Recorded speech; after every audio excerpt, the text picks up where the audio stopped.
Bismillahirrahmanirrahim.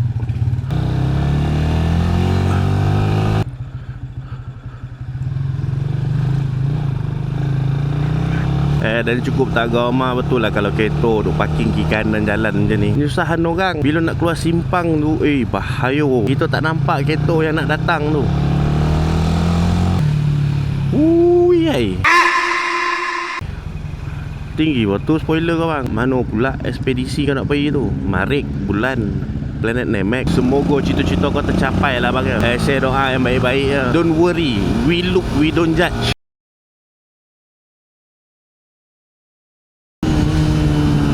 Ni apa hal pula ni? Confirm lupa nak top up tak senggu tu. Alah. Okay guys, so ini antara barang-barang yang aku selalu guna dalam aku punya video. So kalau kata korang berminat untuk beli, korang klik aja dekat beg kuning tu. Okay?